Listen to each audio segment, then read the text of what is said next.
How to get spousal consent for life insurance beneficiaries. Have you ever wondered how to get spousal consent for life insurance beneficiaries? This is an important topic, especially when planning for the future.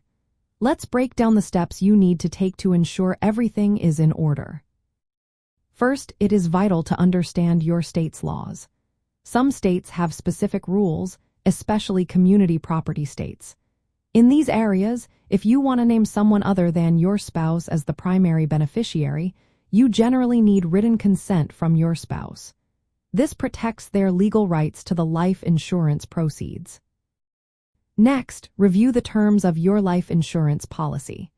Some policies or employer-sponsored group life insurance plans may have their own rules regarding beneficiary changes and spousal consent.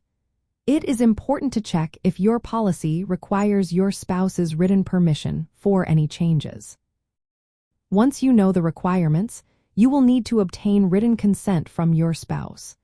This consent is usually documented on a specific form provided by the insurance company or your employer's benefits administrator. Your spouse must sign this form, acknowledging their agreement to the beneficiary designation. After you have the signed consent, it is time to submit the documentation to the insurer. Send the signed consent form along with any beneficiary change forms to the insurance company. This will officially update the policy records and ensure everything is in compliance. It is also a good idea for both you and your spouse to keep copies of the consent and beneficiary designation forms. This can help avoid any disputes in the future. Remember, only the policyholder can legally designate or change beneficiaries. Your spouse cannot make these changes unless they are the policyholder. In community property states, even if your spouse is not named as a beneficiary, they may still have a legal claim to a portion of the death benefit.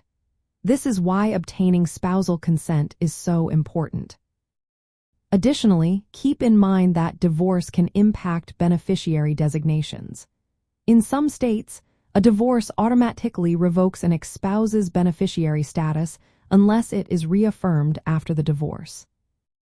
For Black communities, understanding the importance of spousal consent and beneficiary designations is essential for building and preserving generational wealth. Life insurance can provide financial stability for families, and ensuring that proceeds go to the intended family members is vital.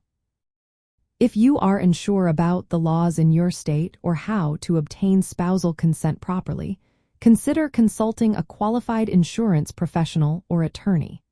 They can help ensure your beneficiary designations reflected your wishes and comply with legal requirements, safeguarding your family's financial future.